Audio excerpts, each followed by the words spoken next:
Hi, friends. It's your old pal Papa Dale here once again with another episode of Christ versus Culture. Today's topic is titled, Why Did God Make Me Gay? Now, not me personally, but this is a question that's asked by people all over the world. They justify their behavior by saying that they were made that way and so forth, and we're going to discuss that. Now, this is just one of literally hundreds of Bible-related topics that I've written articles about, and I am converting them to YouTube. They're all based on the scripture 1 John 2:15, which says, "Love not the world, neither the things that are in the world. If any man loves the world, the love of the Father is not in him." And that means basically just keep Jesus Christ the highest, most important priority in your life. Not the creature, not the creaturely things, not the things of the world, but the Creator, Jesus. And there are two purposes for uploading these videos like this. One is to provide a body of educational content for the Christian community today, and two, to provide a legacy of content for people who will be left behind after the rapture. They'll be scrambling looking for somebody to teach them about the Bible, and hopefully the Holy Spirit will lead them to this. Now, who am I? Well, I'm Papa Dale. I'm a retired pastor, teacher, theologian, chaplain, evangelist. I've done a lot of things in over 50 years of service to the Lord Jesus Christ. Been a businessman too, to support myself during a lot of those years. And it's important that you should know something about those people who want to teach you about the Bible. I've made a video about a little bit about my life, the schools that I went to, the churches that I served in, a little bit about my family life, and so forth. And it's called Papa Dale Intro. You can find it on any of the Bible-related playlists on this channel. The reason is you should know something about your Bible teachers, and that'll help you to determine whether they are true teachers or false teachers. Bible says that in the end times there'll be a lot of false teachers that arise. You don't want to listen to them. You want to find true teachers. You want to listen to them. And the best way that you determine a true teacher is by listening to what they teach and then comparing it with what the scripture says. Is it consistent? Is it congruent? Then maybe it's true, and then if it meets the test of consistency and congruency, then you pray about it and you ask the Holy Spirit to give you peace that it is true teaching. So, anyway, why did God make me gay? Is the topic for today. And so let's just get right into it. Why did God make me gay? Well, the short answer is He didn't. Get over it. He did not make you gay. God did not make you by direct fiat like He made Adam and Eve. In fact, He made you by secondary means, by holding all the elements of the earth and of the world and of the physical reality together so that Adam and Eve could make their children, who made their children, who made their children, who ultimately made your parents, who made you. So, He didn't make you gay. He made Adam and Eve in perfect alignment with His plan and purpose. And part of that was for them to be a married, heterosexual couple, sharing love with Him and with each other, and populating and organizing and administrating the world. They were made to radiate His moral character throughout the physical world, like trillions of disco balls, reflecting His love and goodness. Now, our joy as human beings, our joy and happiness was intended to be found in cooperation with Him, as together we implemented His plan. But our parents rejected obedience to Him, and in doing that, their moral character was twisted. Their moral nature became flawed. And the flaws in their moral nature, they then passed down through the generations to you and to me. Scripture tells us about how this happened. Quote, and Adam begat sons in his own twisted likeness. Read it again. And Adam begat sons in his own twisted likeness. Genesis chapter 5, verse 3. We are individually, innately defective from the event of our creation by our human parents. So God didn't directly make us anything. Our parents made us. And they were corrupt, and they were flawed, and so we are corrupt and we are flawed. They had 2 eyes, we have 2 eyes. They had 1 nose, we have 1 nose. They were flawed and corrupt spiritually and morally, and so we are corrupt spiritually and morally. So, let's see, I lost my place here. All the twistedness of rebellion to God was passed on, and elements of it lodged in the spirits of all humans today. Some of us find an affinity to lie, some of us to steal, some of us to violence, some of us to alcohol, some of us to sexual addiction, some of us to greed, some of us to ungodly sexual expression. Whatever it is, we all love our own sin. We all think it's normal. For us, it's what we grew up and matured into. We all justify our sin by saying, God made me this way. He did not. Get over it. He did not. The propensity for having those ungodly feelings came from our own sin nature, inherited, just like eye color is inherited from our ancestors. It's baked into us, differently in each person, but intrinsically, innately, this is who we are. Flawed, imperfect, corrupt, twisted. Not when we compare ourselves with one another. Hey, I'm pretty good compared to Joe over here. But that's not the standard.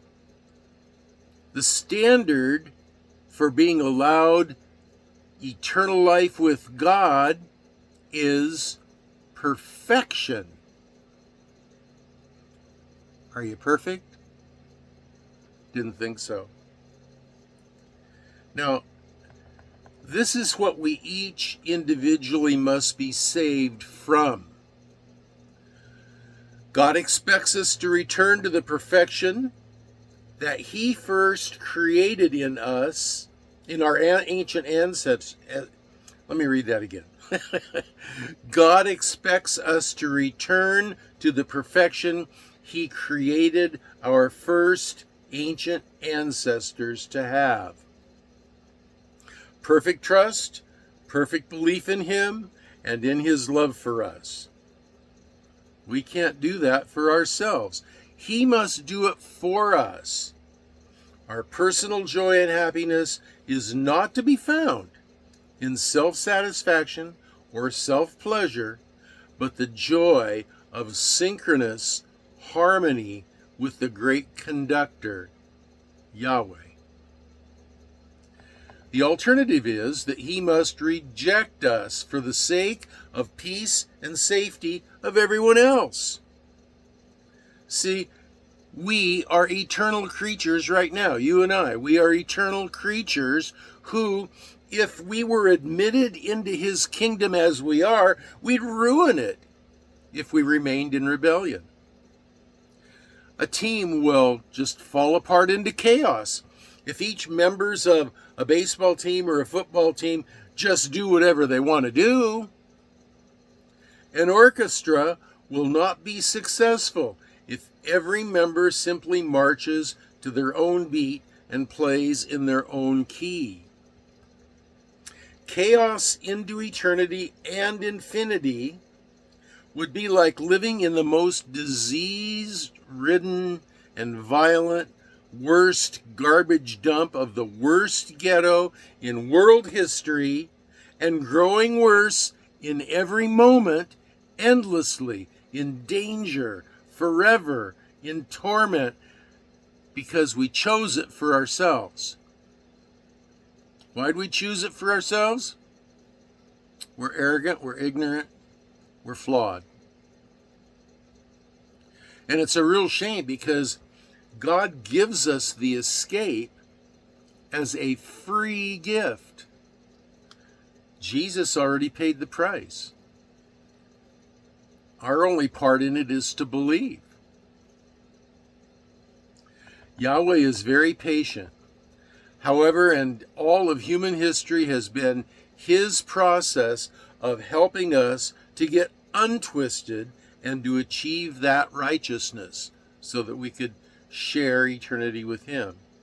We cannot do that on our own. We can only do that by believing Christ's promise to do it for us. By repenting of our rebellion, by trusting only in his promise to forgive us, he declares us to be righteous. Quote, "But to him that works not, but dynamically believes on him that justifies the ungodly, his faith is counted for righteousness." Romans 4:5. It's a gift, for by grace are you saved through faith, and that not of yourselves.